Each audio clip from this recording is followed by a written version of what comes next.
Hello, and welcome to another episode of the Lions Den podcast. We are here Monday Night Football, going to talk about Club Leon and their victory. Guys, it's Victory Monday. We got a win over San Luis, and we are all here, ready, action packed, ready to just talk about the game, talk about a double-jornada that's coming up that we have kind of stumbled upon double-jornadas in the past couple of games this season. So we are here to talk about everything Club Leon in English. As always, on the screen, everybody else is here. So, guys, how are we feeling tonight?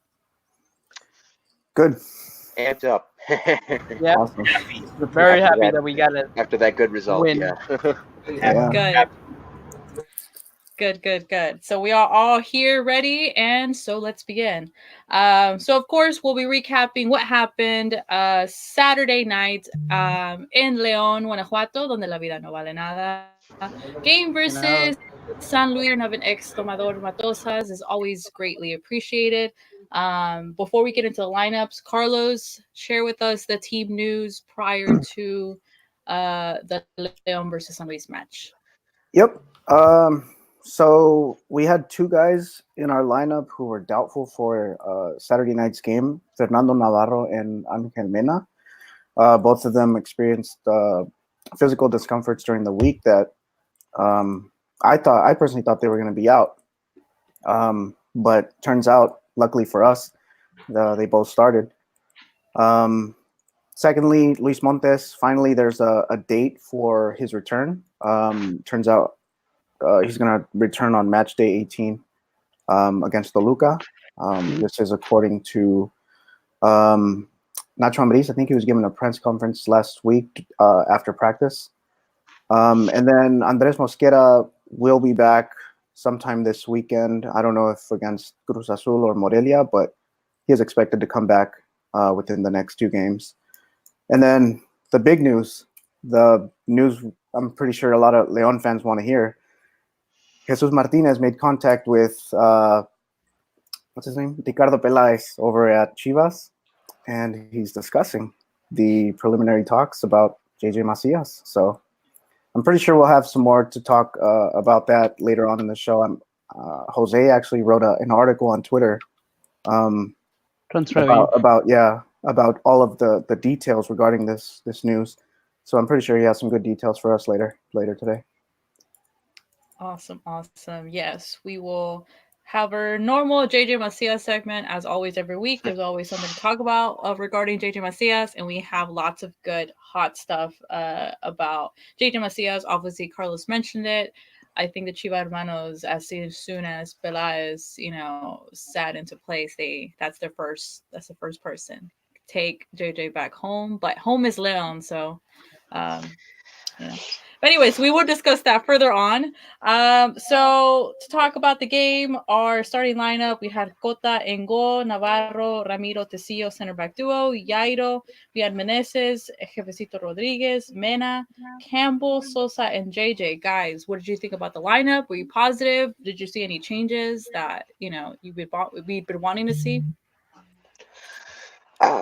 Same lineup as against Pumas, no? It's Yeah.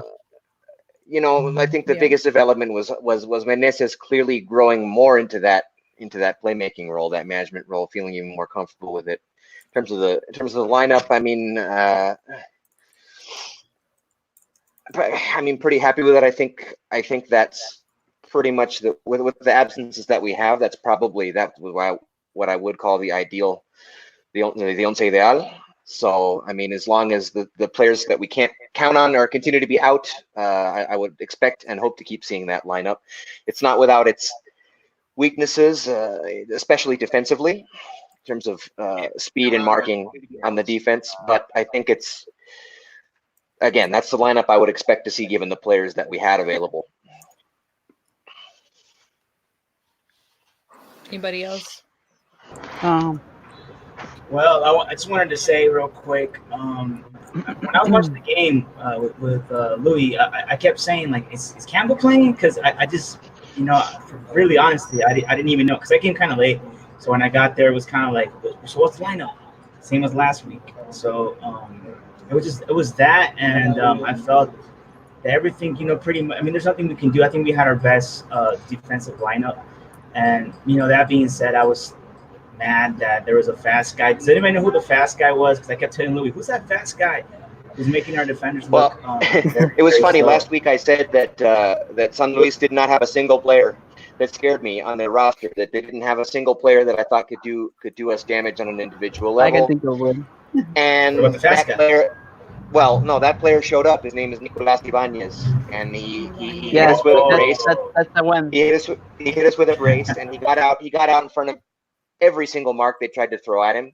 And I mean, he played a great game. I mean, honestly, San Luis played a very good first half, and they had obviously Matosas scouted us well. I mean, you could tell he didn't want to come in here and get beat like most ex-Leon coaches have in the past. I think it meant a lot to him to have a good showing in this match, and in the first half they certainly did. And that Ibanez, I didn't really know anything about him. I'm not going to lie. I don't follow the cracks of other clubs. I don't really care about them. I don't need to know who they are. Except in terms of how it can hurt us. He definitely did last night, so he earned a little bit of my respect. Yeah, he was everywhere everywhere in that first half, and those goals, especially the first one, nothing cheap about it. Nothing cheap about it. I mean, that was a awesome good. Goals.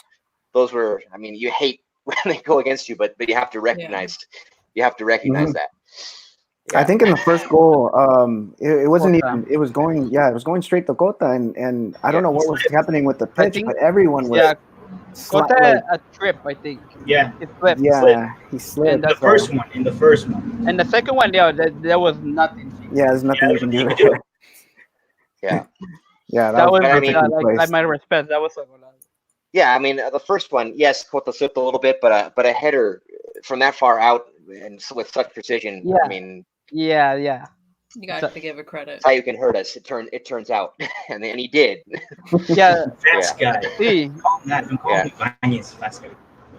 That's what I was worried of, because before this match, he actually scored he scored 6 goals, but 4 of those goals had been headers. And this guy he's not short, but he's not tall either. He's like 178, and like for 178, he has some pretty dang good headers.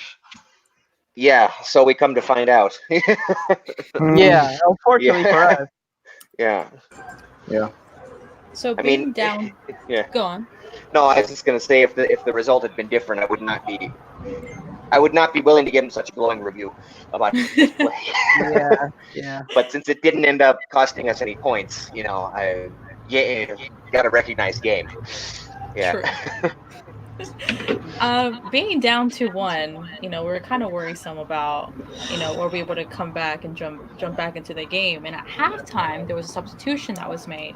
Campbell out and John Cardona in. And I think we've all said on the pod that, we've seen very little of John Cardona. He's gone, as Carlos says, trash minutes, because it's true. If he comes in for 10 minutes, you can't really grasp, how the player is, and he fits well into our system of play. So, subbing in at halftime, honestly, I love Joel Campbell, but John Cardona was fantastic all second half. Yeah. Well, he was everywhere.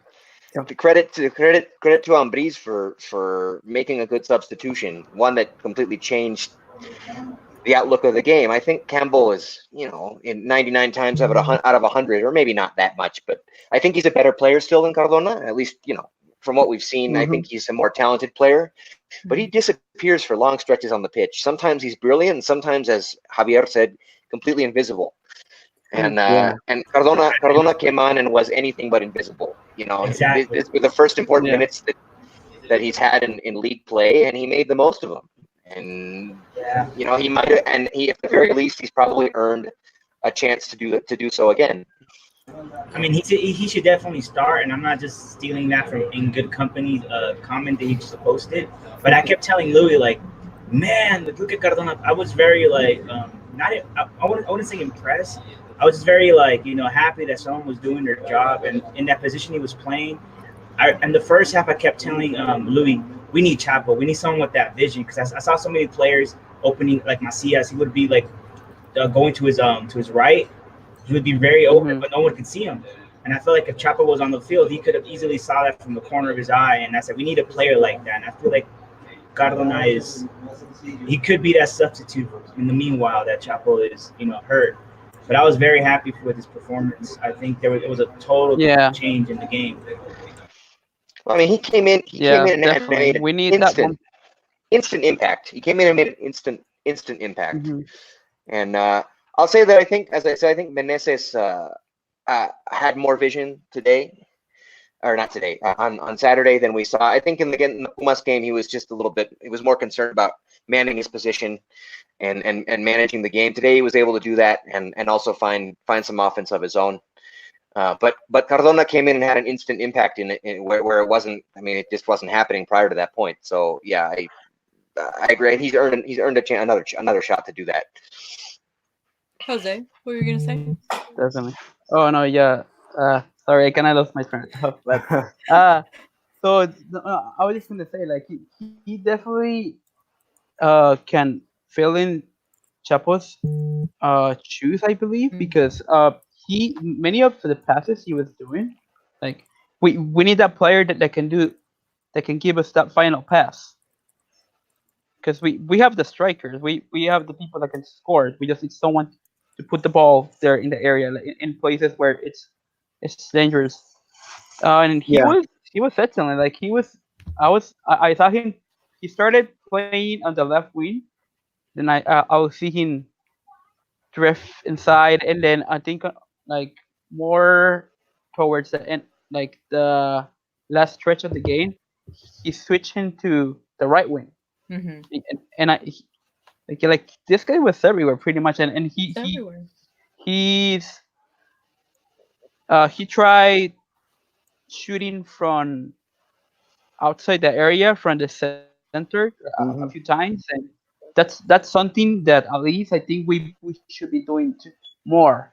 Yeah. And yeah, he brings a lot of things to the gameplay. So yeah, definitely I would love to see him start next game. Yeah. I mean, he comes on and makes a perfect off of a free kick. I mean, that's the first introduction we get to him is a perfectly placed free kick for a goal de vestidor.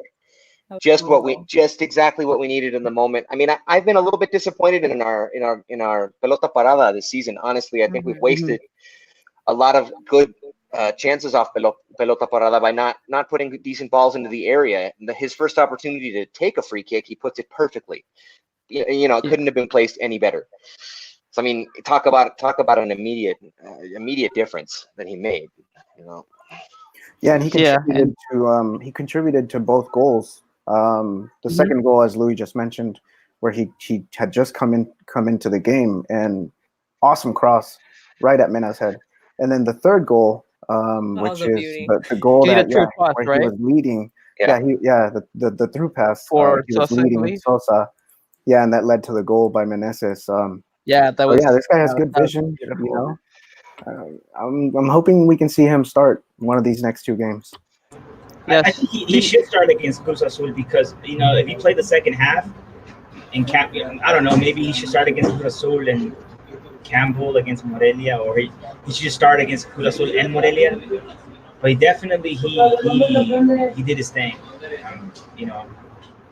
Great job. The thing is, though, if I think so, Sosa got recorded. So for me, the one that's gonna fill in those shoes is gonna be Campbell.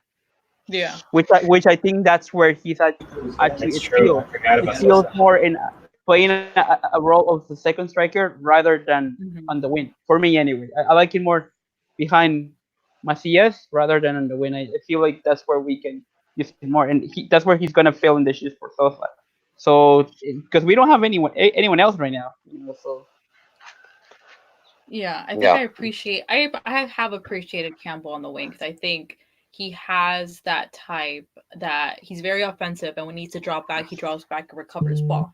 That's why I really like about him. What I really like about him, but also I think Jose mentioned it perfectly. I think he'd be a perfect replacement for Sosa, and that way we can still have John Cardona. And Carlos mentioned that 55th minute goal was brilliant. And if you look back at how the play started, it was from San Luis attacking, and then milagrosamente nos salvamos de un gol.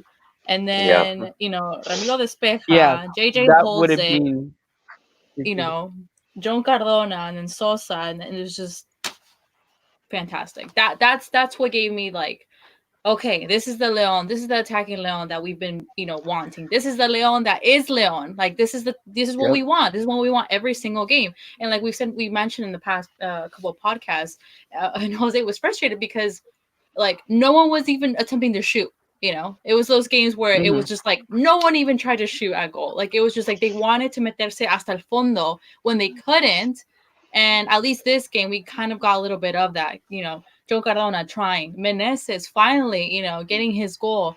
It was just, I think it was a game that worked really well for Leon, honestly, especially at home. Yeah, they came alive in the second half. I mean, I told you guys last week this game worried me. I said I said 3-1, right, not 3-2, but I said San Luis would score first. Mm-hmm. I said that we would start out looking like we did in the Juarez game, for example, and then we would come alive. I mean, it pretty much all played out to script, but I don't know. This one felt like the comeback felt a little bit more dominating. It felt again. It felt like. Because in that game against Juarez, we were playing with Hombre de Mas, and so it was a little different. But this time, no, I mean they came out and in the second half and played their game and took over. It'd be nice It'd be nice if we didn't have to suffer through those painful first halves before. They could be up 2 goals by halftime, and then it's not even really a game anymore. Sure, it's more exciting this way, but too exciting, honestly, far too exciting, far too dramatic. I kept saying to Javier when we were there, this is too exciting. This is too dramatic. It doesn't need to be this. We don't need this. For my heart. It was great for the atmosphere in our section, but it was really good for her. Yeah, the best. It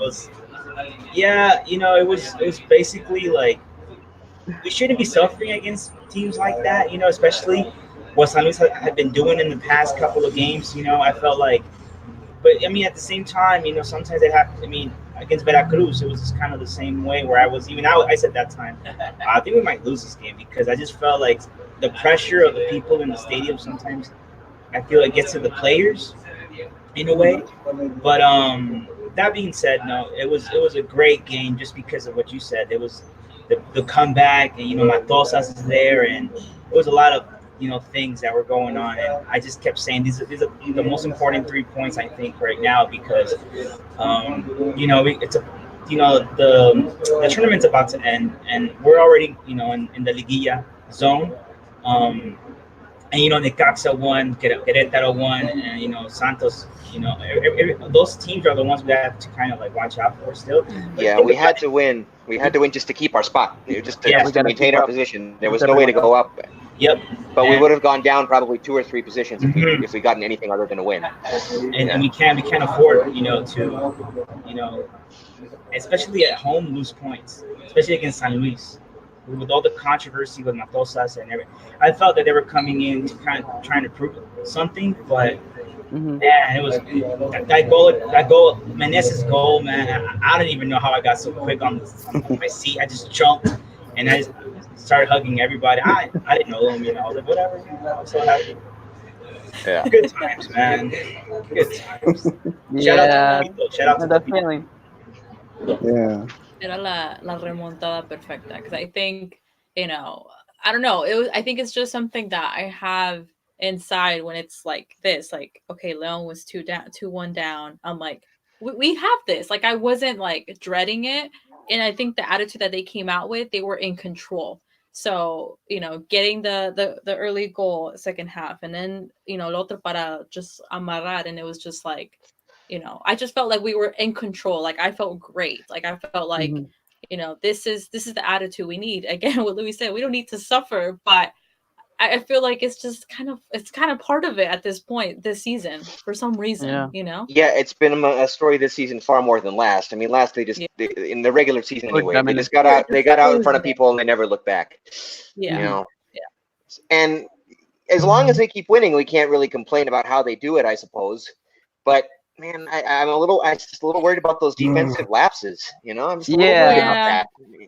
That we gave up. We didn't give up 2 goals in maybe only after Jornada dos, we didn't give up 2 goals. I don't think the entire rest of the season last year, you know, and now it's just kind of commonplace for the team to, you know, we've gone behind in matches in many and given up multiple goals in many, and I don't know if they're just mental lapses. I don't know if it's something that can just be avoided. I don't know if it's just, you know, we've gotten unlucky with some goals that have been sheer skill, sheer class. I think some of them have been.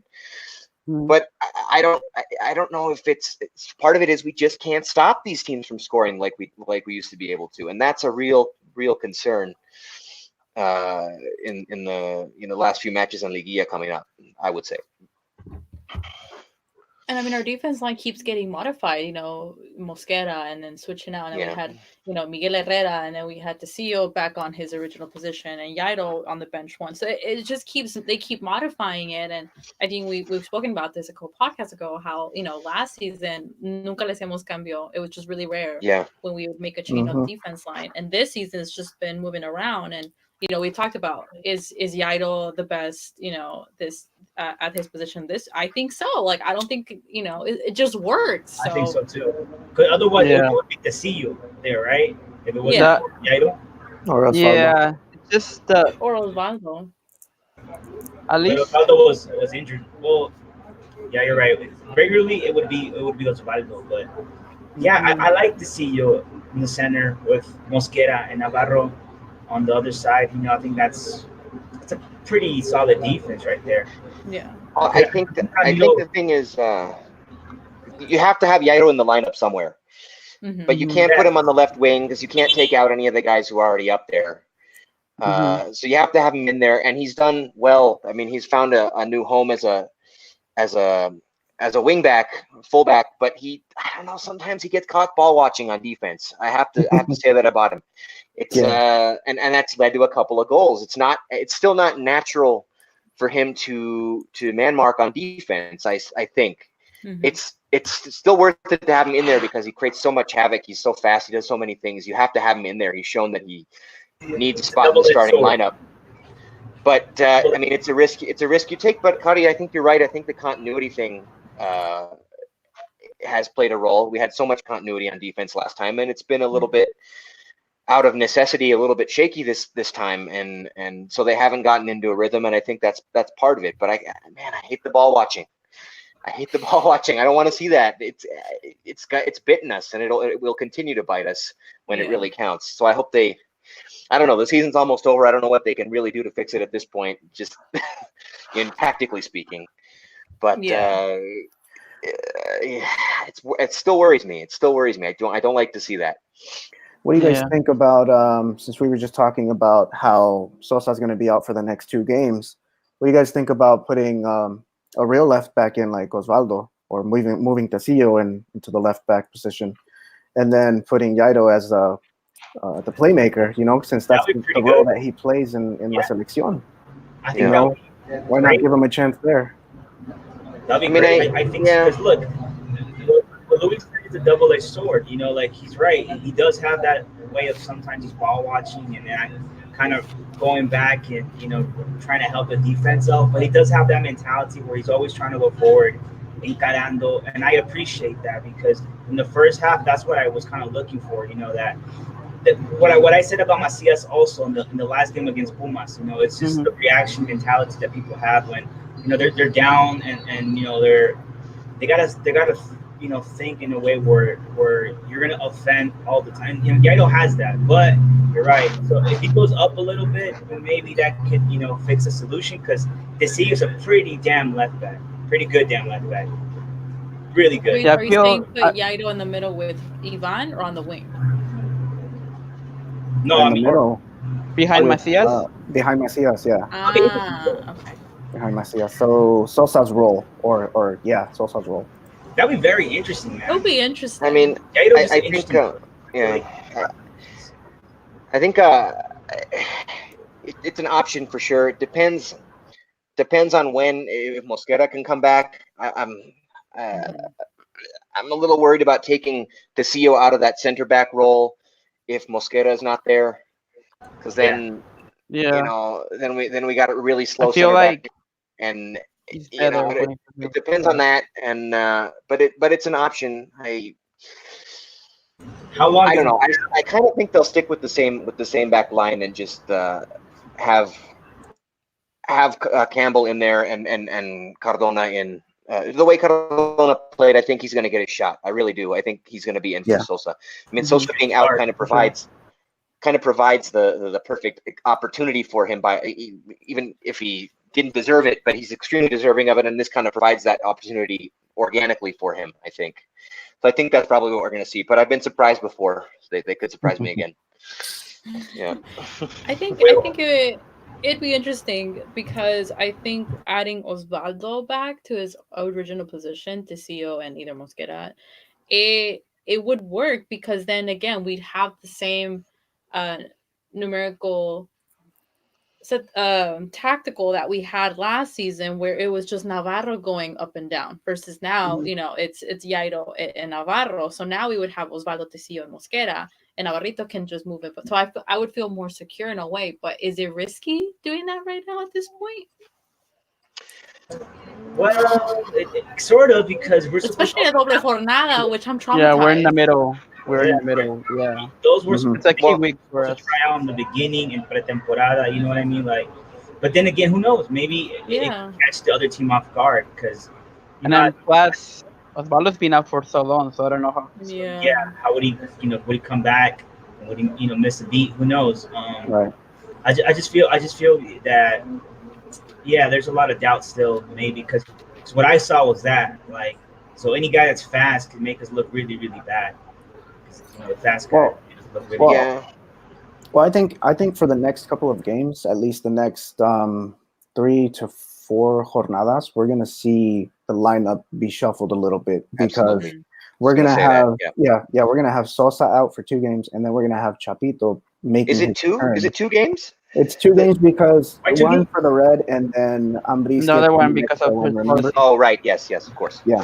So he's gonna be out 2 games. Yeah. And then we're gonna have Chapito reintegrate into the team. I'm not to talk to Ambris, bro. You can't be doing I don't think he's gonna stick to it, though. I think he's gonna let him come back. He didn't do it with some player. There was a player he didn't do it with. I mean, it'd be really. Yes. I mean, talk about cutting off the nose to spite the face. I think this is not the time to be doing that. I understand why he does it, but we're shorthanded as it is and have a lot of matches left to play in a short period of time. Yeah. That's why I don't think he'll do it. What if he gets a red card? Like, he gets expulsado. Oh, I'm not gonna come back for 2 games. Like, no, bro, we need you. No, we don't need this kind of discipline right now. We need everything we can get right now. Because I think last season, what our biggest, I would say problem was that we didn't have great substitutes, and I think we already covered that. Because how many players have been, red carded and hurt, injured, and everything, and it still feels like we have a response to that, like Cardona. Yes, for sure. Yeah. And look now.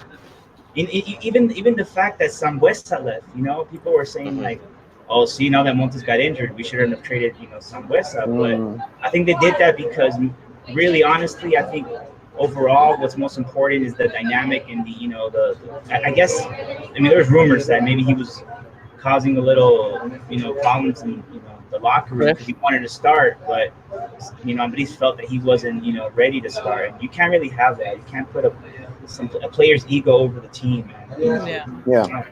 Yeah, for sure. Very true.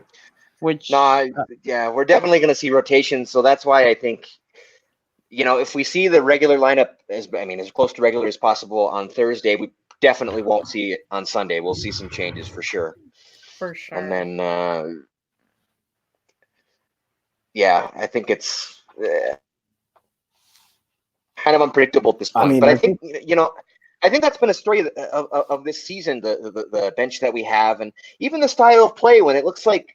I'm starting to think a little bit, this might be a hot take, but I'm starting to think that when we see them not giving their all for long stretches, they got to the final last year fundidos, completely burned out. against unable to play their regular game against a Tigres team So are that we you know. for La Liguilla? Is that what you're trying to tell me? Yeah, dosificándose. You know, maybe I mentioned this before even on a previous podcast, but I think when we see them not giving their entire, what seems like not giving their all, like kind of sitting back and like waiting for a chance to strike and waiting too long to take their chance to strike and all that kind of stuff.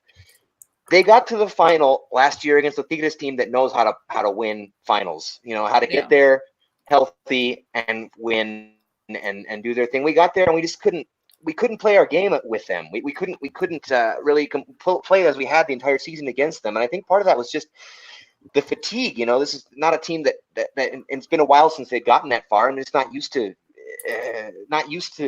having the legs left to still be able to play your best game in the final. And I think maybe they're thinking about that. I think maybe that's in their heads. I think they're taking into consideration at this point because they want to not just get to where they got, but they want to get to where they got and be able to win still, be able to play their game, still have legs. I don't know if I agree with the mentality. I don't agree if I agree with that way of going about their business, but I would understand it if that is part of it. You know, I don't know. And you know, despite everything you're saying, we're still only 2 points away from first place. Yeah. Yeah. And we got one game with the game in hand. Yeah. And then who is it? Necaxa Reds this week, isn't it? Necaxa Reds. We have a chance. And Querétaro and Santos play. Our friends enough. If they tie, then we win. We're first place, baby. And I think we deserve this. We deserve it, man. We do. Think about it. With Santos, we tied. We destroyed Querétaro and Necaxa. You know, like really, we think about it. The teams that are going to be in the Liguilla are teams that we kind of, because the only teams that we lost with are Puebla and Monterrey. And I don't think they're going to qualify. I mean, maybe Monterrey still can, but, you know, then so can Tijuana, so can even Chivas, all here on ESPN. Morelia. Milagro, Morelia too. So many players. I mean, Atlas, Pachuca, you know. Atlas won't do What it. happened to Monterrey? Hey, I've said it every season. Monterrey is not a contender. Everybody's like, no, que sí. No. They got money. No. Sorry, they got money. Maybe they can. No, that doesn't mean anything. And going back to what they buy up all the players, but they don't buy a team. You know, they don't have a team. They have a bunch of bunch of high priced players who don't play well together. Yeah. You know who Monterrey reminds me of? Like who? before Pep Guardiola came to Manchester City, like they had all this money before, but they didn't really make a team. Yeah. I think I was thinking of what Louis was saying about, you know, kind of the reverse, if they're doing like this reverse psychology of, you know, how, you know, Leon llegó desgastado, and obviously we didn't have the bench that we needed, you know, to be in the year, and, you know, saying how Tigres, you know, they play their own game. That's just how they are. And, you know, people can say what they want. And I think, and all we were la sensación de the season. Everybody enjoyed watching Leon play. You know, they could score one. You know, their games would be like 1-0, 2-0. We could be like 4-0, 5-0. You know, and I think, you know, me quedo con eso. Me quedo con Leon just playing their game last season, knowing, you know, their style, attacking, you know, looking fearless out there, you know, scoring 4 or 5 goals per game. And, you know, it sucked what happened in the final, but, you know, I'm hoping Louis has a point about hopefully Leon will, you know, switch that mindset and just go all in, because, you know, como que les queda esa like thing inside, like we had it last season. And I hope JJ saca todo el coraje during La Liguilla, because he wasn't in the final. Could have made a difference. He could have. Absolutely. But, you know, I just want to say this because there's a guy on Twitter who keeps talking about Jota Macia, how he abandoned the team and stuff like that. And I just want to say, look. Yeah. He was abandoned first. And it wasn't just his decision, you know, and it's a whole politic thing where, you know, Leon can't really be like, oh, we're not going to send you players because, you know, there could be, you know, repercussions. I mean, there could be like the Mexicana could be kind of like, oh, you didn't send us this player, so we're not going to call him up or whatever. That could probably happen. That's why I like that he went, but damn, he could have made a real big difference in that final. Yeah. Yeah. Real big Yeah. difference. He just has that Yeah, That mentality. I game, mean, man, would have been that a total different story. was definitely a huge factor. But I was at every match of that Liguilla, and I just watched them get progressively heavier legs. And when they got to that ida, the juego de ida contra Tigres, Yeah. they just They were weren't. done. They were done. They were not able to play. I mean, it took everything they had to barely squeak through the semifinal. But look what You happened to know, Mena. You know, like, and Can we yeah. stop talking about the final? Sorry, Okay. sorry. I don't Sorry, want to. Carlos is gonna. He's No, gonna. we're not gonna talk it's about just Like, it's don't just bring it up again. in terms of the Bringing back context of memories. right now. In terms of the context of right now, I can kind of understand it if they're not going full out every minute of every match because they want to have legs left at the very end. You know, I I hope think that's what it is, to be honest. Yeah. I hope Yeah. that's what it is. You're right. Carlos like, If that's what it is, stop. in yeah. that moment, we're gonna have, that or that maybe we need Nacho Gonzalez because every time he scores in the final, No, I Yes, love it's, him. uh, Oh, captain, my captain, but he is not up to think about speed. it. Think about it. No, Just put him Javier. in for 1 second. He is going to be a liability. Yeah, for So sure. even hey, Nacho Um, Nacho Gonzalez is kind of like Mosquera. He saves us, but he also is a liability. yeah, yeah. Nacho Gonzalez is gonna be like the future mayor of Leon. Man. He's so loved. Yeah, Yeah. You should have a Yeah, he's statue, loved. just like Chapo Yeah, for outside sure. the Yeah, stadium. like one of those. Like, man, I can see Okay. it happening. Me too. Okay, we are gonna jump into the preview of Leon versus Cruz Azul as we have our special guest who is ready to join us to help us preview this match. So we're gonna add to the live stream Oscar from La Máquina in English. How are you? Hey guys, thank you for having me. Buenas noches. Hey, what's up, Oscar? doing? Oscar? Welcome to Live Den. So, Oscar, buenas noches. So Oscar, you are in the lion's den, aka the lion jungle, which I've heard that lions still live in jungles, but that's a different situation. So welcome to the pod. Thank you for joining us and previewing the double-jornada game, León versus Cruz Azul. Before we dig into the game, talk to us a little bit about you and how you started your Cruz Azul in English Twitter page, and you've always been a Cruz Azul fan, I'm imagining. Hi guys, thanks for having me on the show. Love your podcast. Great initiative. Thanks again for having me. But yeah, I created the account after that horrendous final we had against Club America. I don't know. I just decided to make it just because I felt like the fans weren't being heard in a way through the media.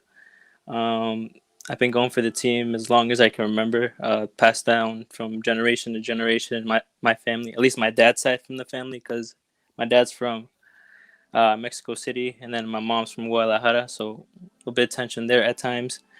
But yeah, I've been going for the team since as long as I can remember, and I don't know, just I just felt like it's a good initiative to bring out to all the Mexican Americans that are Cruz Azul fan here in the States. Awesome. That is good. No, I'm glad. I think, especially in this Liga MX community, it's good to have, voices from other teams out there, either doing podcasts or, Twitter pages, because it really does help the rest of us kind of keep in contact and just keep up to date with the team, in general. So thank you for having the Cruz Azul in English. So Yeah, no problem. Are It's a gonna great start. overall great. So talk to us about Cruz Azul this season. How are you happy with it? Or just vent out. This is your time to vent out. How is your team doing? You're currently in 12th place with 17 points. You have a game versus us, and you're looking not too hot for the year.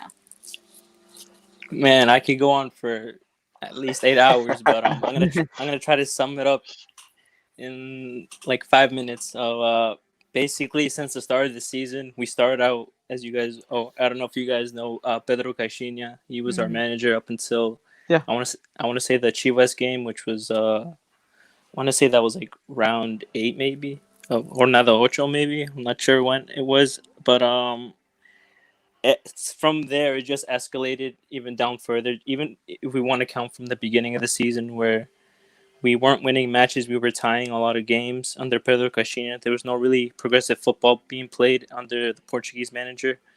You could see it, and not only through on the TV, but you can see it through frustrations with the fans who weren't showing up to games. I give you an example. I was fortunate enough to attend the Cruz Azul Puebla game and Cruz Azul Chivas game, and the Puebla game against Puebla, it was like dead. And whenever when they announced the players who were starting for the La Máquina, when Pedro Caixinha was named as and the entrenador de Cruz Azul, Pedro Caixinha, and people were booing. The entire stadium was booing. That happened twice against Puebla and then against Chivas. I also attended the game against Atlas Cruz Azul, which we won, which was an away game. That was a great atmosphere, but that doesn't paper over the cracks. So after those several results, Caixinha gets sacked. I was still in Mexico at the time, but I wasn't able to kind of go down to La Noria and see what was going on, just because the day he got fired, I was already on a plane going back to Boston. So then once Caixinha left, Carlos Peláez then steps down because they weren't fully supporting him in the decision that the way he wanted to get the club to go to. Because the reason why we even got Siboldi was because Garces and Billy Alvarez decided to bring in Siboldi, and Peláez was really on board. So kind of Peláez felt a bit betrayed, I guess, or not really trust, just because the board or the people in charge of the club didn't support Peláez or trust in the idea or the philosophy of what he was trying to bring into the team. So when Peláez left, that's when the fan base really started turning up on the club. As you can, I don't know if you guys saw it. It was all over Sports Center, Fútbol Picante, all that stuff. Fans just protesting outside the club. And to be fair to Siboldi, even though I'm currently not a fan of him right now, just because I just see no progression. I just see Caixinha 2.2, and he's supposed to be this influential, attacking, football-minded trainer. And he even stated in an interview it took him 8 rounds for Club Santos to really get implemented his football philosophy, and I have not seen any progression. Although I'll give him credit against Tigres, we definitely looked a lot better. There was good sequences of passes.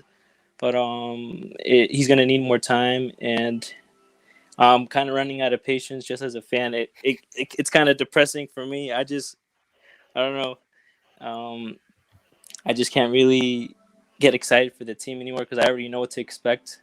And all I know, I'm not confident against Leon right now at all, even though we got a point against Tigres. But again, that just papers over the cracks because it wasn't the best of the performance. But yeah, I say right now the club is just a mess. If I could just sum it up, Overall. Just a mess overall. Yeah. Everything from the board to the water boys to the people who cut the grass. It's a disaster. Need a whole clear out.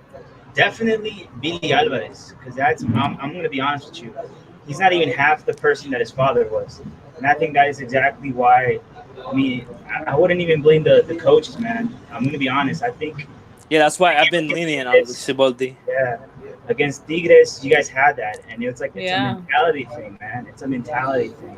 I don't know where it comes from. But, Yeah, I don't know. It really does suck, man. Because, I've since I can remember, I've had my best friends go for Cruz Azul, and I just seen them suffer every year, But when we were in second division, they would always tell me, how can you still go for Leon? I'm like, why would I change? So one of the things that I admire about fans of Cruz Azul is that loyalty you guys have. Yeah. I think La Directiva doesn't deserve the fans that Cruz Azul has, to be honest. Yeah, definitely. They are led by promotores. They are led by people that it's a business for them, and they don't. I think lately they've been bringing some players that are interesting. But yes, I do believe it's the game against Tigres. You guys had that. You guys had in the bag. I don't know if we had it in the bag because I'll give you an example of that game. That goal that we got against Tigres. If you saw the replay, Milton Caraglio took a shot. It wasn't a pass. It was a messed up pass. It wasn't a great build-up attack that that we constructed. It was a horrible shot from Milton Caralho that Cabecita Rodriguez was able to pick up and finish. Was fair play to him. You still have to finish those, but overall, I think Tigres took over the match after that goal. We just sat back and defended well. And to be honest, we did a hell of a job with that back line, especially Pablo Aguilar and Juan Escobar, who had that entire front three in their pockets. And just with one magical play from Gignac, they get the point. I hated that goal. You know, as a Dole fan, I don't like Tigres.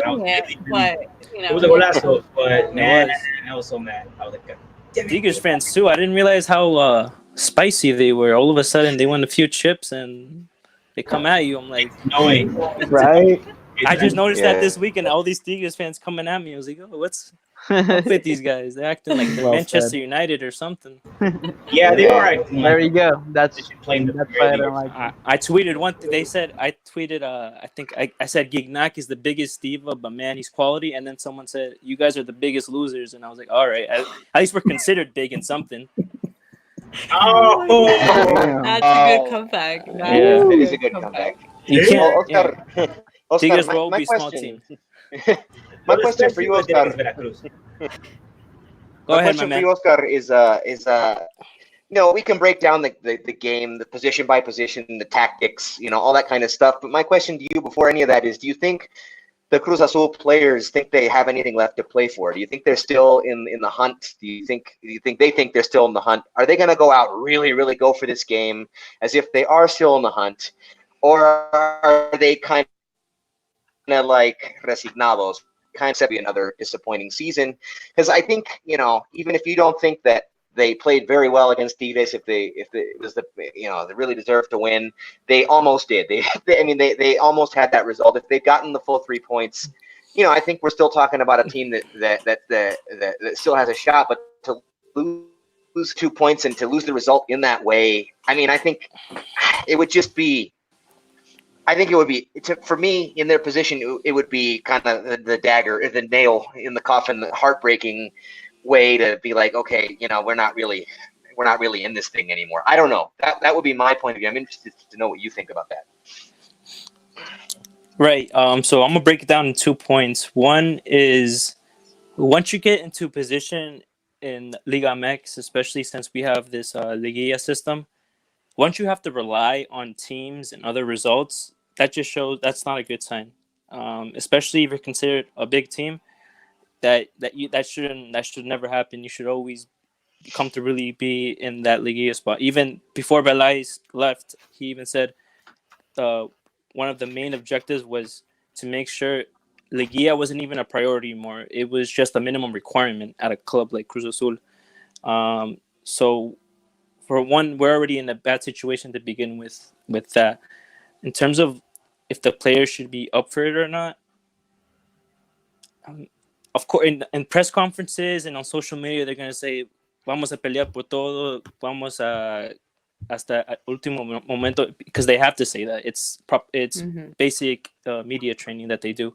The only people that actually know how they're actually feeling is the players themselves when they're in the pitch, amongst themselves in the training facility, or also another great way is how they perform on the field. And right now there's only a handful of players I feel that I've been seeing week in, week out that always put 100%, and that's Pablo Aguilar, Yoshi Yotun, Rafa Barca.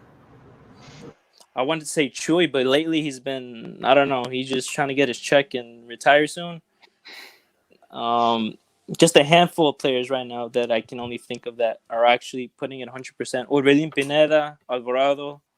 Always back to the Mexican players too. Maybe our whole back line, but some of the players definitely, they're just there for the check and they really don't care what happens after this season ends. Maybe they'll go, all right, we'll restart and see what we'll go forward from here with the new manager. But even Siboldi said that a couple of press conferences ago, one of the media people asked if is it fracaso, what happens if you guys don't make the Liguilla, and he said that's not the priority right now. And I was like, okay, it's not a priority, but I'll let it pass. I'll give him a restart just like I did with Caixinha. I gave him that whole year and I didn't critique him. I backed him 100%.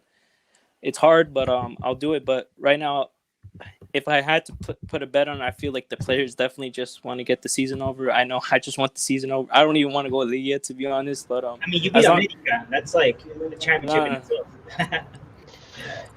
Yeah, you guys. Myself included, that game, we were just overjoyed because we hadn't beaten them in league play in 5 years. Yeah. But if you saw the league in entirely, we didn't deserve to win that. As soon as America got that red card, we took over. But when it was 11v11, America was the better team. It's inevitable that we were gonna just demolish being a man up with the quality of players that we had and the way they set up. But yeah, people were blinded a lot by that, including myself. Even though I did, at the end of the day of that game, I said, guys, that was a great result, but that does not paper over the cracks. How is it possible that we beat America 5-2 at the Azteca, but we couldn't score a single goal against a team like Veracruz? León tied against Veracruz. That's La Liga Mexicana. It's bipolar in nature, you know. And I was gonna say, do you think Peláez leaving Cruz Azul affected the players' morality?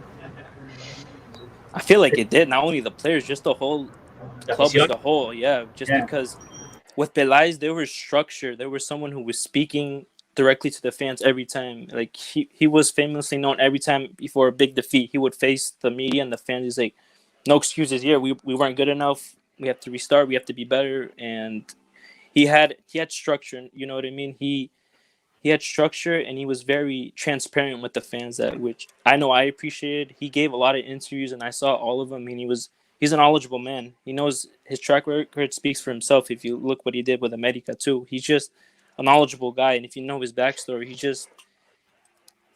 to me, he's just a very educated man and he knows the game in and out. One of the things that he was starting to do that no one really was talking about was what he was doing with the youth players. He was really incorporating a lot of the youth players to the first team now, which historically Cruz Azul does not incorporate youth into the first team, which is one of the biggest criticisms I have, is not having enough young kids from Mexico not being able to debut in Cruz Azul shirt.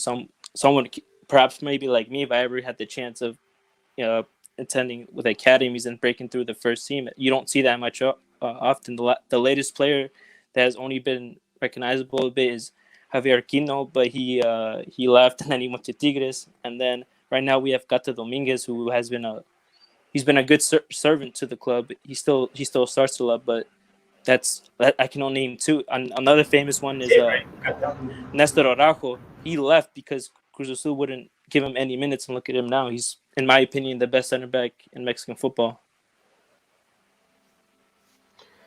Yeah. Well, I mean, look how going on.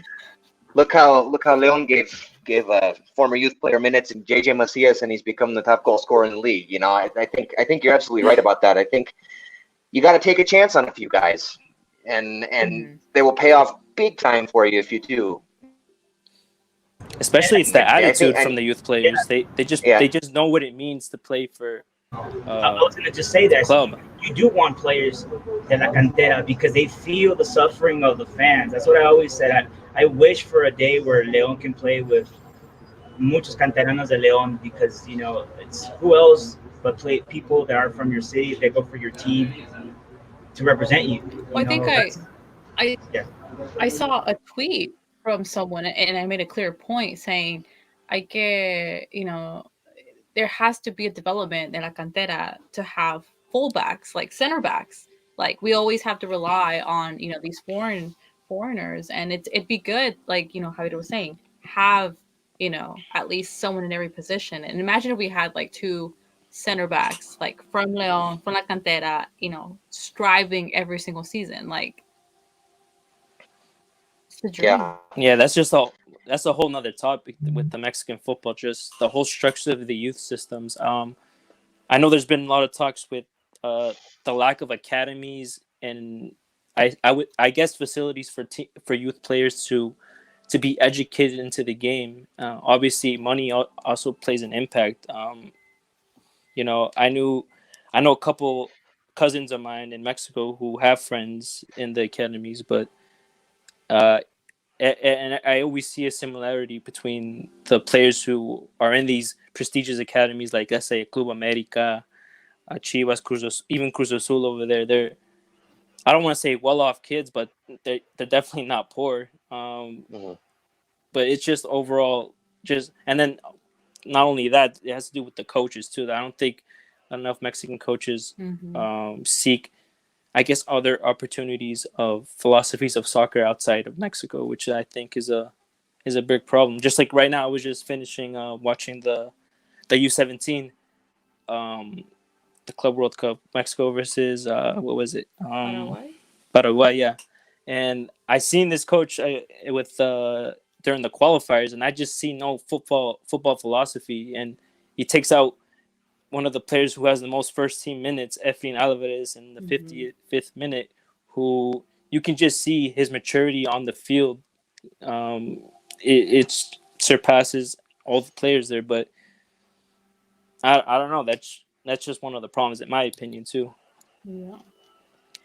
Well, continuing with the match coming up, give us your prediction on Cruz Azul's lineup versus Leon. Lineup would probably be 4-3-3 or 4-2-1-3 with Chuy Corona in goal, Cato Dominguez as right back, Pablo Aguilar, Juan Escobar, and Adrian Aldertre as the remaining back line.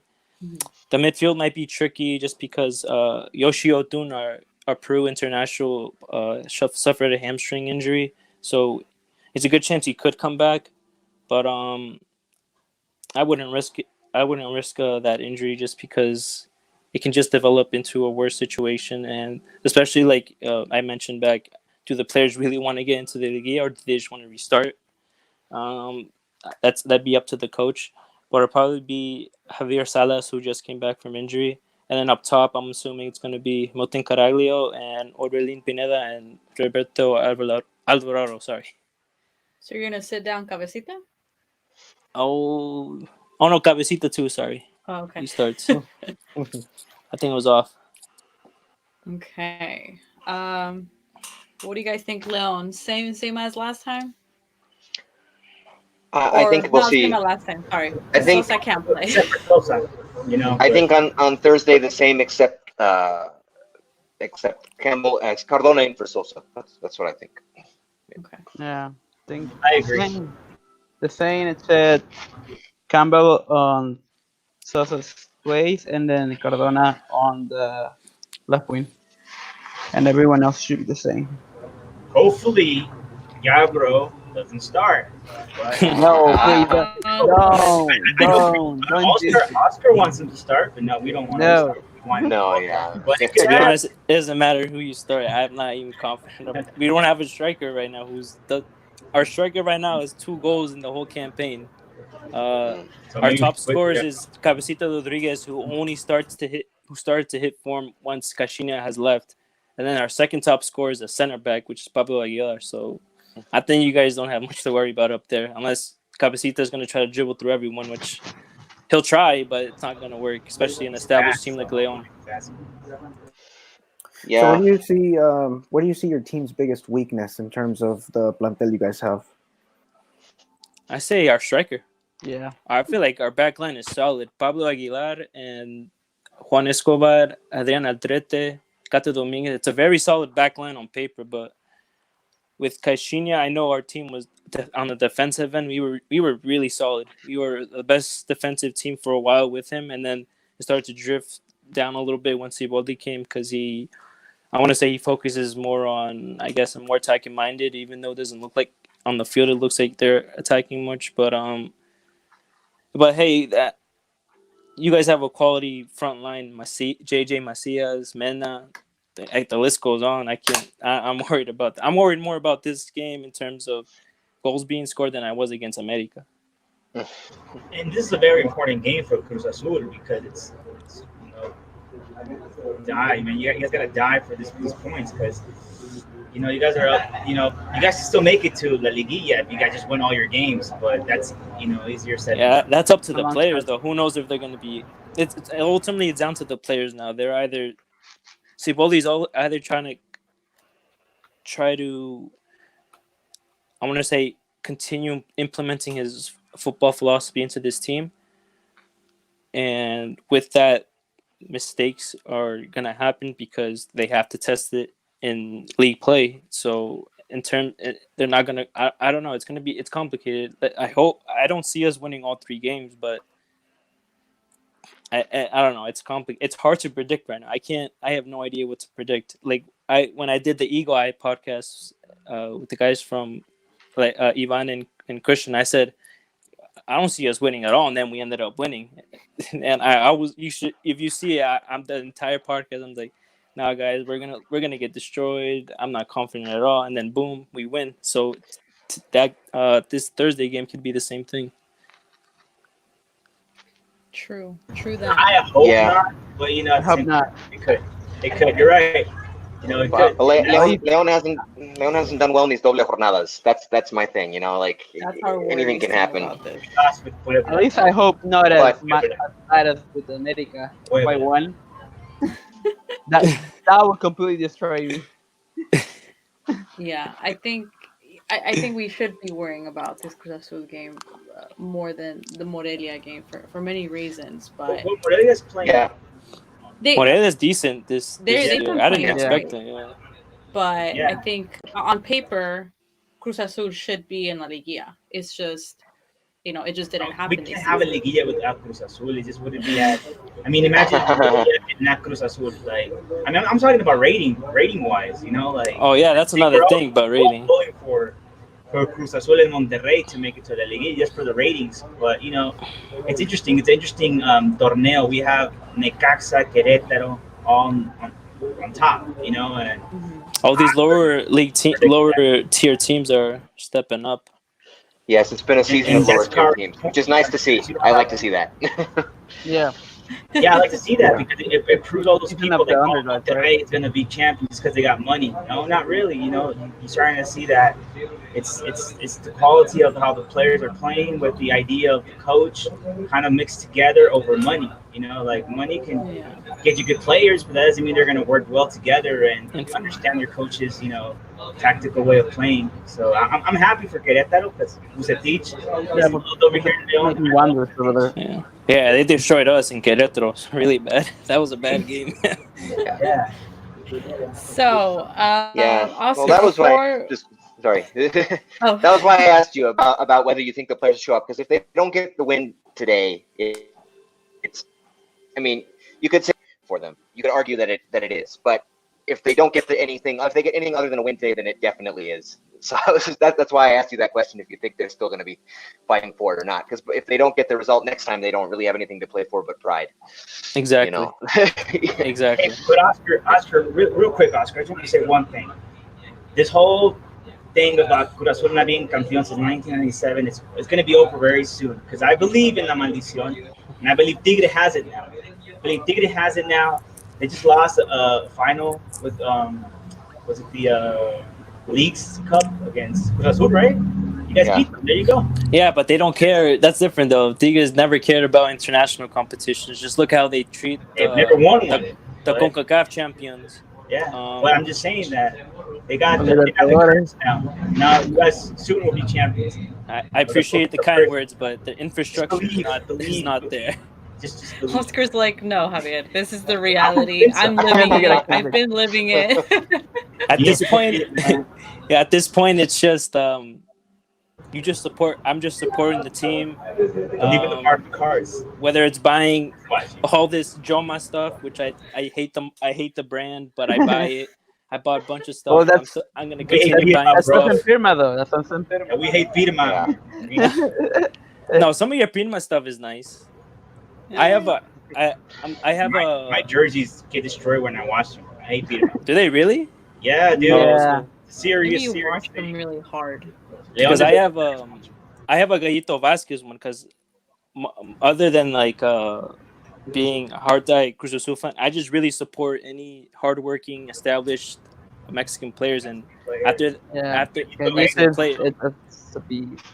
after that 2014 World Cup, I think I got it for Christmas. I don't wear it much. Maybe that's why it's in great condition. But he was one of my favorite players for a I mean, while. I looked that up to game him. against Brazil, how you marked Neymar, it was, Yeah.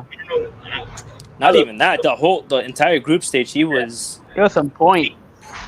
And he's Top. one of those players that he played in second division, and then Primera A, and then it's and that was Matosas' good eye.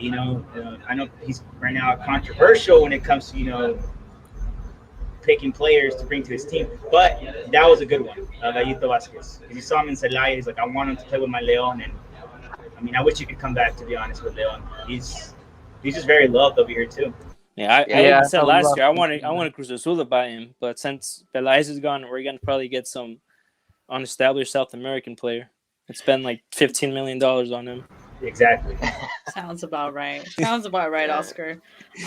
Before we let you go, we're all gonna give our prediction for Thursday night's game. So since you are the guest, go ahead and give us your prediction for Thursday night's game. I'm going with a 1-1 draw. Okay, Oscar says 1-1 draw. Jose, give us your scoreboard. I'm gonna play safe. I'm gonna go with a 2-1. 2-1. Okay. 2-1. Javier. I'm gonna go with 2-0. 2-0. Okay. Okay. Louis. I will also go with 2-1. 2-1. Leon. 2-1. Okay. 2-1. Is it because And- we think Garber's gonna play or Escota? If it's Garber, then 2-2. No, I'm playing. 2-0. Carlos. I'm gonna go 2-0 just because Oscar said his team lacks a striker position, so I don't expect them to score a goal against us, even though our defense is a little bad right now. But I think we'll get out of there with a 2-0 win. Okay. Ooh. I'm gonna go with the 3-1. So. Oh, man. Okay. Wow. Oscar, how do you feel about Destroy you, Oscar. I feel the energy Man. that. To be honest, I wouldn't be Leon was surprised just- at this point. You guys could say 5-0, and I'm like, you know what? That could happen. So I mean, it's not the same level from last season, man. That's why I'm not. no. I mean, it's with Puebla. I think I said 3-0, and look what happened. Veracruz. Yeah. Yeah, that's true. It's Liga Maxis for you. I don't know. Like I said, since Ciboldias came, things have been literally it's unpredictable. Like every match prediction that I've done that I think is gonna happen, it didn't happen. So I have no idea. That's why I say it's a draw, because we have 8 draws in the league. I think we're tied with second most ties in Liga Mex after Veracruz, and I think we're tied with, I forget who else, but with 8 ties, I'm just gonna go with a 1-1. Okay. Sounds good. Well, Oscar, we want to thank you for joining the Lions Den podcast and helping us kind of break down the game and telling us about how your team is, coming along this season, especially against Leon on Thursday. So thank you for coming along on this podcast tonight. Thank you, Oscar. Thank you guys for having me. Thanks, Oscar. Buenas noches. Thank you, Oscar. Buenas noches. Buenas noches. Good night. Good night. Thank you for coming. So, and then we're back to our OG crew, and I'm going to share, we had this person last week said, well, last week I said Cardona wasn't one of Nacho's favorites, but this week he really showed up. And a funny one, get the Oscar guy out of here. He's going to Cruz Azulear the podcast and make it crash or something. Hopefully not. I didn't want to bring it up, but I was gonna like tease him and be like, "Hey, Oscar, do you have your PS4 on? Do you like?" Because I could hear the PS4 and in the back of his screen. I want to say, hey, what's up, Fernando Renteria? He's from San Diego, like yours truly, and thank you for watching. And go Padres. If you go for the Padres. Okay, so now we're gonna get to a little bit of topics from Leon. concerning JJ Macias, the stadium, and just a little bit about Matosas, just because he was there or domador at once. So we're gonna go ahead and have our JJ Macias segment. As always, we have this segment in the show because he's a youngster. Todos lo envidian because he's with Leon. He's kissed the crest. Leon is home to him, and obviously, there's a lot of rumors have been going along. So this week we have a new kind of rumor story. So, Jose, do you want to go ahead and tell us what is going on with JJ Macias this week? Okay. As you guys know, I think you heard of. I'm sure you've seen him on Twitter. He's a journalist for Reforma. Have you guys heard about Zancadilla? Yes. Yeah, right. So Yes. on his column today, he actually talked about the rumors surrounding JJ Macias and what we can expect. So what he says is that, and that was one thing I wanted to bring up last time when I wasn't here, that now that Peláez is at Chivas, he's probably gonna do Impossible. all he can to bring him back. He's gonna get on his knees and play him like, come back. But and that's something that Zancadilla brings in his column, that he'll try to somehow convince Messias to come back to Chivas and I don't know, like reinvigorate his body even more over there, and then maybe make the the move to Europe and in more favorable conditions. Uh, he says that he won't do it yet, but he will probably do it at the end of the season. And also, as we all know, Macias does have a buying option on his own of 15 million uh, dollars. So what he says is that according to him, Grupo Pachuca won't actually pay the 50 million. At least not this year. Mm-hmm. They they are uh, they are gonna propose to Chivas a counter offer, Mm-hmm. and they're gonna offer them one of their big names like Eric Aguirre or Poncho Guzman, and plus they want to extend Macias loan Mm-hmm. for one more tournament. Mm-hmm. So, and plus obviously they'll pay so it'll be one player plus uh some money to pay for the loan as well. But the reason why they want to do this is because there is a very, very, very strong rumor that they already have an offer lineup ready Mm-hmm. from Europe, specifically from the Bundesliga, and it's believed to be Borussia Dortmund, the party that's interested.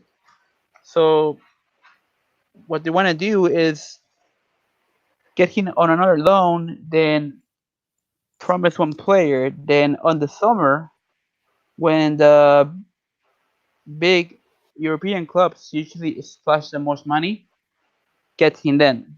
But also because they they think that JJ Macias still needs some more development. They wanna give him one more season in Leon and then see him grow and consolidate more uh, in the team. So that way, when come in summer, they can get a more complete player. Let's see what else. Then yeah, I think that's it. Actually, Yeah. they pretty much. I read that and I was like, so, Grupo Pachuca will not be covering the 15 mil. I thought they would be able to because obviously cashed in some from, Chucky Yeah, yeah. I, And so Grupo Pachuca won't be covering the 15 mil, not at least in December. Like Jose said, Leon quiere retener el préstamo for one more season. A couple players he did mention Eric Aguirre or Pocho Guzman, and obviously a couple, money to kind of solidate the loan. And like mhm. he said, and I think we've been saying this, the Dortmund is apparently behind him, kind of want him to give him another season, mature Liga MX, and even our friend on the live chat said, I feel like Macias is feeling either stay Leon longer, or work on going to Europe. I feel like he doesn't have the sense of urgency wanting to go back to Chivas. And I think, Yeah, kind of the mindset that he has is that he is no rush to like, I need to go to Europe right now. that's what he mentioned. So and I think Louis has said this, and we've kind of all agreed that we wouldn't mind seeing JJ stay another season. We don't want this to be another Diego Lainez situation. He's Mhm. hot, he's in his prime. Go and look what's happening now. Obviously, we're talking about two different players, but I think JJ does have a lot of potential, and I do think from here to December, it's just a crucial period for Leon, for Grupo Pachuca, and for even JJ. And I feel like, JJ has been open to the idea of it, and he would like to stay in Leon. That's just how I see it. He said it. Su casa es Leon. Yeah. Look, I said before that I don't think Macias will ever go back to Chivas. I mean, at least not at this point in his career, in his prime of his career. And none of this changes that for me. I think he's either going to stay in Leon, like our commenter said. I think he's either going to stay in Leon for another season or another year, or he's going to go right to Europe. I don't see him going back to Chivas. Chivas is a mess. Well, let's not Yeah, beat around Forget the about bush that. here. Chivas is a mess. They have to put an entire team together. Elias can't put all his eggs in one basket, even if it is Macias. Okay, he makes sure they get Macias. He's got to spend on all these guys, and in that club they have limited Mexican players. I mean, he made this whole list of players he wants. I wouldn't, they're whatever it all is, big 7 or names. 8, 9, 10 players. I don't even think he's going to get 3 of those guys. He's got a lot. He's got a lot on his plate. He's got a lot of stuff for everybody. He's got to build a whole team. He cannot focus on one player, even if it is Macias, especially a player who I don't think wants to play there anymore. I don't think, and if the player doesn't want to play there, he's not going to play there. That's just, that's how it is. He's not. I don't see him going back. None of this changes that for me. But that's the basket. So I think I like the idea of not paying the full 15 million, but paying part of it and giving them a Pachuca player. I think that's great. That's that's probably the That's best the thing positive Yeah, that we could hope for. That we Comes could in yeah, hope for. handy. But either way, I don't. He either stays in Leon or he goes to Europe. None of this news changes. Nothing about Pelaez changes that for me. I still think that's the case. Yeah. I think, all right, so Peláez is a smart guy, and I do believe that what's best for Chivas really is for Macias to be in the best shape that he can be. Don't Why fix something that isn't broken? Let him stay for another season with Leon. Let all the people in Europe keep seeing him because that's what's going on. mhm. That's with Leon. He goes back with Chivas and he has a whole problems with the. He talked about his ex teammates. And it wasn't. It's just gonna put him in a really bad situation, uncomfortable situation. And I believe, let him stay one more season. Maybe his price tag will go up. Pachuca not buying him is also a good thing in a way. Because, I mean, I wanted them to buy him so they can straight up, sell him to Europe and kind of do like what they did with Chucky Lozano. But if they're not going to do that, then let him just stay one more season with Leon. Let him, keep proving to like a lot of people that he's a really great player with a great mentality who does deserve to play in Europe. But I don't think he's ready right now. I do think we don't want another Diego Lainez situation, like you said, Cari. And I believe that maybe the best thing, and Peláez is a smart guy, he stays another season with Leon, and then maybe his price tag will go higher, and then a European team could buy him, and Chivas is still going to make that money because at the end of the day, they still own the player. Yeah, I think the best option for Chivas right now is to take the offer that Grupo Pachuca is going to probably offer, which is we'll give you some players, let Macias stay here, maybe bring down the price tag a little bit in exchange for these players, and then extend his loan, and then we'll deal with the rest, sending him to Europe. And yeah, that's true, because you're right, Carlos, because let's be honest, Chivas is going to screw up whatever they try to do to sell him in Europe. And we know Grupo Pachuca has really probably the, if not the best experience with really working with European teams and, working on, selling them and, at a very, not just to any team that wants to buy them, but where they're going to see the player do its best and even keep growing, like they did with Chucky Lozano. And now he became Napoli's most expensive ever player. That's interesting. That's how Grupo Pachuca works. And I think Peláez is a smart guy. He's not a envious, kind of egocentrical kind of person. But who knows? I don't know personally, but I believe he's a smart guy. I think he knows what's best for the team that he now represents, which is Chivas. And before that, and as a smart guy, he's not going to put all his eggs in one basket. He's not going to go all out for this one guy when he has a whole team to build. Their team is in bad shape. I'm sorry, they're just not good, and they got a lot of work to do. They have to fill in a bunch of pieces, and so he cannot focus on this guy who has kind of a bad history with the team to begin with. Hasn't expressed an interest in wanting to play there ever again. It's just not. That would not be a smart thing for a smart guy to do. Yeah, exactly. I think if it happens, he goes back and he probably won't show the same level that he's showing with Leon, and then he probably won't even go to Europe because that's what Chivas does. Yeah, players go there and then he don't play as the same. I think Javier brings out a good point. It's obviously Chivas tiene envidia of the player that they let go. We've said before, JJ Macias is not the solution. It's not just the only solution to Chivas. There's far more in depth. Like Luis said, they need to reconstruct the team. At the end of the day, it is what it is. JJ Macias no los va a salvar. So if they want the best interest for him and they see that he's doing well, then let him do well. Obviously, the fan base gets onto La Directiva and like, why'd you let go? Like, we need them back. We need the game. Obviously, Amaury, has come out and said and gone, to his emotional aspect and trying to, quedar bien con la afición, saying like, oh yeah, we'll do everything. Like, we're not gonna, if he's not gonna go to Europe, then we won't. It's kind of like, at this point, Chivas has to look at the big picture. He's doing well. Let him do well. Let him go. I see the situation as like two little kids. There's a toy, and the other little kid gets the toy and plays with them, and the kid's like, "Oh well, I want the toy." It's like, no, you had it there, and you didn't take advantage of it. That's exactly what it is. That's a perfect analogy. Yeah. So and none of the Chivas fans were sad when he was loaned. No. They were even happy. They were even from fan to up to the directiva. Nobody cared. They only want him now because he's thrived here. That's the only reason. He's doing good. Yeah.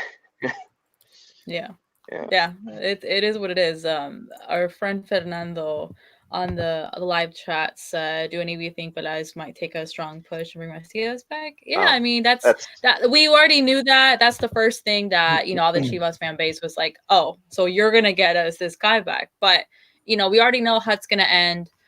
Our other friend on the chat said it's really the media speculating, putting pressure on him to go back to the big team Chivas. Chivas is no big team. They're a joke. LOL.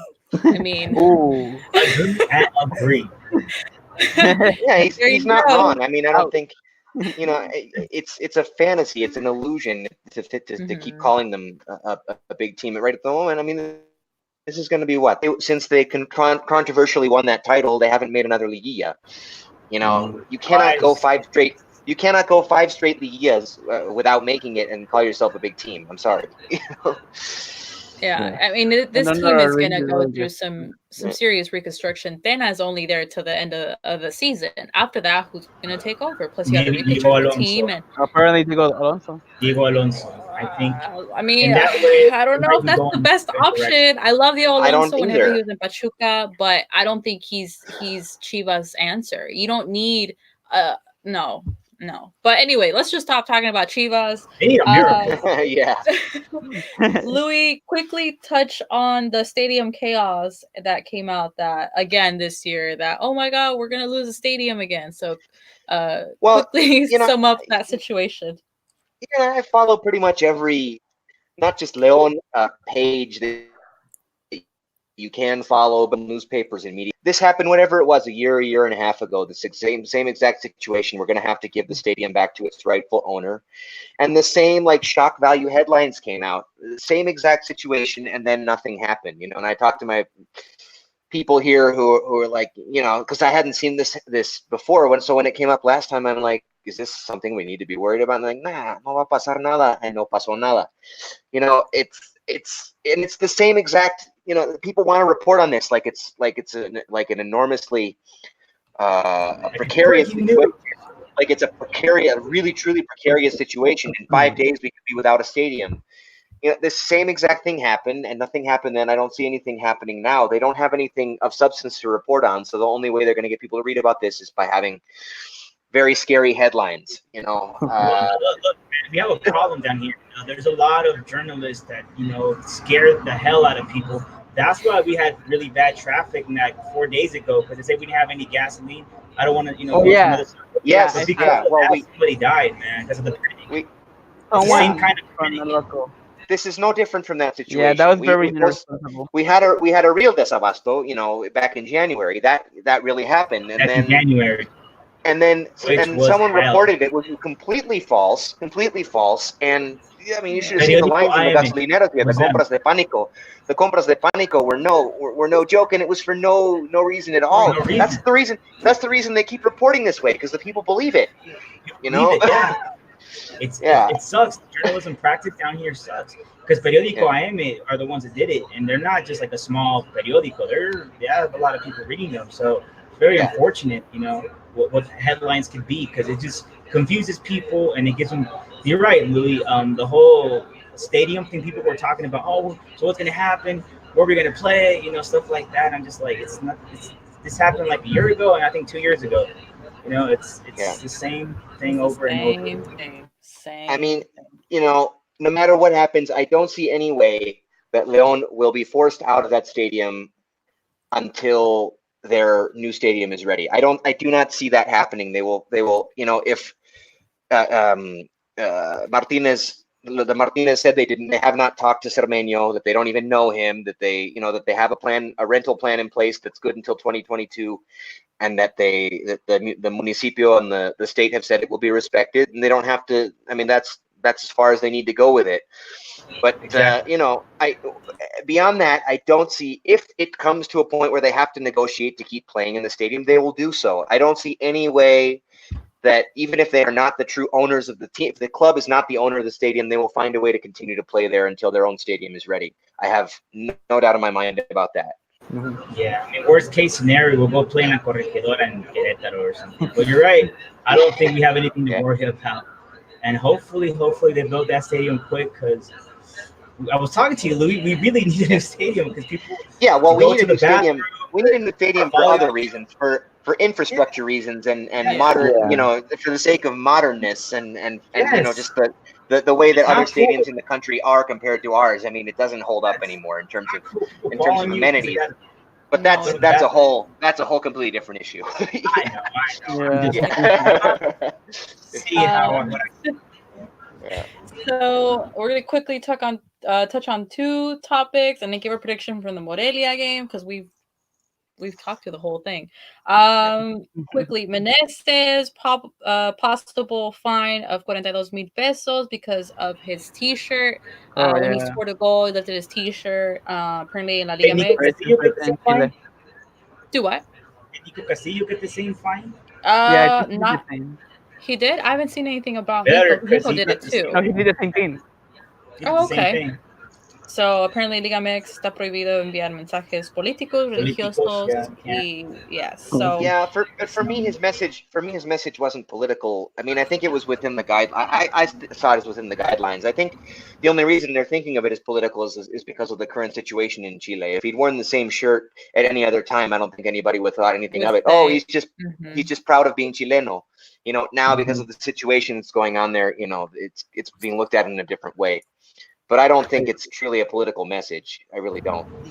yeah. Which, real quick, by the way, I want to say that nobody in the stadium yelled the you know what word when, you know, Yes. That was something that made me very proud. Because I thought there was going to be one guy. I heard nobody. There was a guy screaming, F Matosas, you know, but that was just one guy, though. The whole stadium respected Matosas. I was just very proud of La Afición in general. So just wanted to add that real quick. Yeah. They remember. That's good to Quedan mention. They memoria. do remember. Yeah. Matosas love, man. Some guys can hate him just because. So He's one of Louis' friends, too. by the way, it makes it easier. His name is Ivan, so we can refer to him as Ivan. Ivan. And he also said Estadio León is historic, but the bathrooms are way outdated. Yes, they are. They really are. It's not just the bathrooms. I mean, it's the exits, the door. There aren't enough doors. There's no concourse. It just takes way too long to get out. Yeah. It's true. Yeah. If there were a fire or something, or you know, any sort of situation like back in England in the 80s or something like that, you know, it could be a serious problem. Yeah. Very serious. Yeah. Hopefully it doesn't ever come to that, but I hope not. Yeah. So quickly, Matosas and San Luis have parted ways. Why? Televisa released some audios from 7 years ago in relation to Matosas and a vendetta against him, because I think what many people like in ESPN and Fox Sports were saying was like he's not the first or the last coach to be doing practices like that, but they're specifically, you know, just targeting Matosas and Leon. And it's like, why are they releasing him 7 years later? I mean, obviously, to me, you know, I went on a rant the next day about it, but you know, every club has dirt, and obviously they're targeting Matosas because obviously they're saying that from the Pacto de Caballeros that Matosas was not allowed to come back and coach, and San Luis lo contrató, and you know, there we go. And then obviously to me, agreement. Yeah, and to me, it's just like cortina de humo. They're kind of, you know, pushing this attention, and the real problem is still Veracruz. The real problem is Veracruz, and they're at fault. So something else happened last week that had everyone talking. Where right before this news dropped, and it's sort of like a conspiracy that I'm throwing out there, but it kind of makes sense if you think about it. The Tigres and León femenil match. Where everyone was talking about it. Everyone was like, okay, now the girls are doing the same thing as the guys. And then like suddenly this news comes out. So when you said cortina de humo, I was like, that's exactly what I thought. No, exactly. Televisa, I remember a reportaje they made back in, I think 2013. And it was just a whole like talking bad about Grupo Pachuca and León. They made like a big reportaje. Like if you go to YouTube, you put Grupo León, it's like in the top 5 videos, unfortunately. And you just feel like they have a vendetta, man. You just feel it.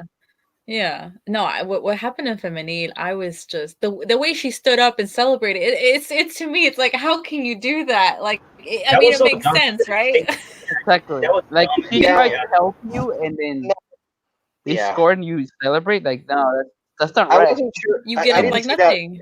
The first time I saw the replay, I did not see that, and so I was like, well, I mean, I'm still kind of like this. I mean, nuestra portera, you know, the first rule of football is if you're gonna play is keep playing until you hear the whistle, you know.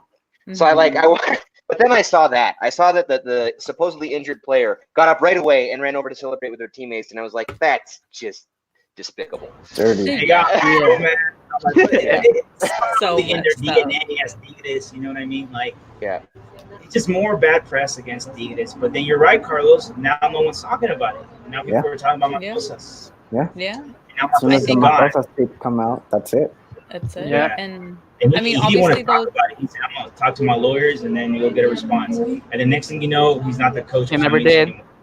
Well, maybe because I don't know, man. It's an interesting situation, but Yeah. it just sucks, and it's just like another Ivan ex technical de Leon. Go ahead. Yeah, Ivan said Televisa has a huge rabia against Matosas. I mean, I think it's obviously, but besides distracting your attention to somewhere else, I think it's they targeted Matosas for obvious reasons. They targeted just the club and kind of kind of like a llamada atención for the rest of the teams. Like, hey, we're capable of putting out there. Every team has dirt. Every team. You think the Moneybags teams don't have any corruption deals? Of Oh, course yeah. they No. do. Like, Everyone. you Now know. the only difference in this Everyone situation has is that a recording got collectively. leaked. That's the only difference. I mean, Yeah. and I'm sure this is rampant. Yeah. But he got caught. So he got caught with his hand in the cookie jar. Let's know. let's just hope at least. I mean, he's not gonna be the only one that they are gonna be putting out there. Like, there's gonna be other people because there's obviously other coaches that are doing the same thing. Mm-hmm. Mhm. And also the fact that Televisa is the one, like el burro hablando de orejas, no? Like, Yes. kidding me? Historically, That's what I American and Televisa, come on, get out of here with that. It's, How we're now all of a sudden the most corrupt. So I saw someone tweeted to you, Kari, like, "Oh, I hope J. Macias can come back to Chivas." I know. I saw Jose's response. Oh, it was Chivas del Norte. They joke around about that because whenever me and Jose went on their podcast, they're saying that JJ's coming back home, and me and Jose were like, "No, that's not happening." So it's kind of some joking around there, but obviously they took it upon it. They kind of saying we're gonna rescue him out of the corruption, and obviously Jose came in with a good counter argument of Like, yeah, you guys, also accept what was this it some like? money. Yeah, like they got some what do you condonaciones and of 8 millones back in 2008. Yeah. So I mean, yeah, I mean, in every to be team, fair, I think we are on that list, but they also. I mean, it's it's what it is. But this is Liga MX. Yeah. We love it. It just saddens me to an But extent. But yeah. so quickly, guys, give us your prediction for the Leon versus Morelia game. I know we have it's a Sunday game, but I'm kind of pumped because it's at home and it's Sunday night game. So everybody, let's start with to go backwards. Carlos, prediction. Oh man, this one's going to be difficult because Morelia has been playing really well. Yeah, I think it's gonna be really close. Yeah, so I predict a big matchup between Orejas Yes. from Morelia and Great player Meneses. to watch, man. Orejas and Meneses are going to go at it. So obviously, I think Leon's going to win. We're at home. We have our home crowd behind us. Let's go with 2-1. 2-1 Leon. 2-1. Louis. I don't know. It's hard for me to predict without seeing the lineup on Thursday. I think they're going to go all out on Thursday because they can pretty much clinch a Liguilla spot. I mean, if they haven't already, they can certainly completely, no question, clinch with a win over Cruz Azul. So if we see a rotated lineup on Sunday, which I kind of expect we will, because I don't expect to see it on Thursday. So rotated lineup, a Morelia team that, as we've said, has been playing very well.